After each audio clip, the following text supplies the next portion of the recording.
Salam Ouracha, voilà, on va faire un cours sur la paracha de la semaine. C'est la paracha de Béalotecha, c'est le sujet de la Ménorah. Et la Ménorah, c'est d'un seul bloc, donc ça représente tout le peuple juif. Il y a 7 branches, et ça représente les différentes catégories du peuple juif, et c'est lié aux 7 sphirotes, aux 7 mesures de dévoilement divin qui correspondent aux forces de l'âme. Et là-bas, c'est les forces émotionnelles. Donc on a la force de Chesed, la bonté, et la profondeur de Chesed, c'est l'amour. Donc il y a des âmes qui sont plus liées à la bonté. La bonté, c'est la Shtut, le fait de se répandre, de faire des actions. Et quand elles sont profondes, c'est des âmes qui sont liées à l'amour, le fait d'avoir Avat Israël, etc., etc. Après, on a des âmes qui sont liées à la Gvura. La Gvura, c'est la rigueur, le fait d'être rigoureux, d'être des personnes ordonnées. Voilà, c'est-à-dire qu'ils sont carrés. Et la profondeur de la Gvura, c'est la Hira, ils ont la crainte d'Hachem. Donc, dans la Hava aussi, j'ai oublié de dire, il y a plusieurs dimensions d'Hava. Il y a Havat Olam, l'amour du monde. L'amour de Dieu, quand on voit, on perçoit le monde, voilà, la grandeur du monde. Après, il y a Ava Rabba, un amour infini. Rabba, le grand amour, qui représente un niveau d'amour qu'on aura quand Mashiach se dévoile, un amour infini de Dieu auprès de pouvoir donner sa vie pour lui et faire complètement un avec eux. C'est un niveau d'amour très élevé, un niveau d'amour des tzadikim, des batchoua. Après, dans la crainte, il y a la crainte de Dieu qui est iratata. Bon, la crainte inférieure, c'est quoi? C'est simplement prendre conscience que la Torah, c'est la vérité. Et donc, à ce moment-là, respecter Torah et Mitzvot, mais rester la même personne. Après, il y a un niveau d'ira encore plus élevé, c'est ira de Bochette. C'est quoi ira de Bochette? C'est la crainte de la honte. C'est quoi? C'est que quand on aime tellement une personne, on a une peur, c'est de le décevoir. C'est quand on aime tellement Dieu, on a peur de le décevoir, baisser dans son estime. Ça, c'est Hirat Bochet.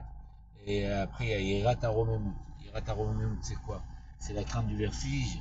C'est que devant Hachem est tellement grand que voilà, on a comme le vertige. On tombe sur sa face devant sa grandeur. C'est ce qui se passait quand Dieu se révélait à Abraham et tombait sur sa face. Hirat Aromemut, la crainte du vertige. Et après, bon, voilà, après il y a Tiferet. Tiferet, c'est quoi? C'est l'équilibre, c'est une belle couleur, c'est une couleur mélangée. C'est quelqu'un d'équilibré, qui n'est pas trop bon, pas trop rigoureux, qui n'est pas dans les extrêmes. Et la profondeur de Tiferet, c'est la Rahman, la compassion. Et il y a des âmes qui sont liées au Netzar, la victoire, ils sont prêts à donner leur vie pour réussir. Voilà, c'est des gens, ils sont prêts à tout donner, à mourir pour leur cause. Un peu aussi comme Avram, que quand il est venu dévoiler le monothéisme, il n'avait pas peur de mourir quand Nimrod l'a menacé et l'a jeté dans la fournaise, etc. Donc c'est le Netzar, c'est la force de Netzar. Et la profondeur de Netzar, qu'est-ce qui fait en sorte qu'ils sont prêts à mourir? C'est qu'ils ont le bitachon, ils ont la confiance en ce qui, soit en ce qui est à leur idée, soit la confiance en Hachem. Donc soit c'est tourné vers eux, dans leur intérêt, soit c'est pour Dieu. Et le bitachon, c'est la confiance en Hachem, c'est faire un avec la Emouna, c'est intégrer la Emouna. On va à un cours de Torah, on dit que c'est la source d'allumer la lumière. Après, si on a le bitachon, si on a intégré la Emouna, notre doigt ne peut plus appuyer sur l'interrupteur.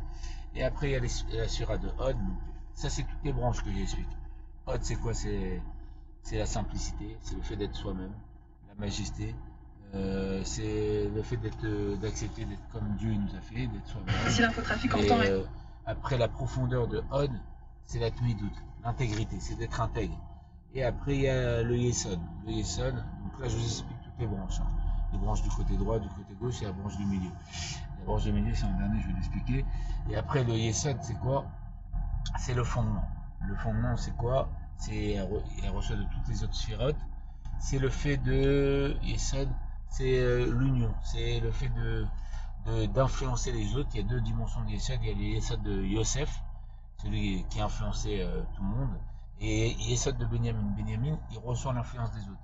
C'est-à-dire que le Yesod de Yosef, c'est, voilà, il influence tout le monde. C'est des personnes qui sont, voilà, ils ont des bonnes relations, mais c'est des chefs, des meneurs, des dirigeants.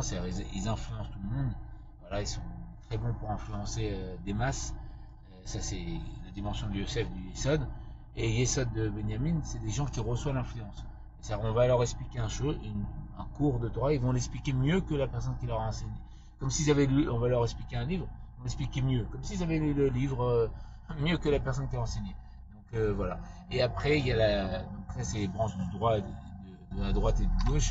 Donc les branches du droit, c'est Retzel Netzar, et les branches du gauche, c'est Gvura et Od, et il y a Tiferet sûrement à droite, et Yesod à gauche, et la branche voilà, du milieu, c'est Malchut. Malchut c'est quoi?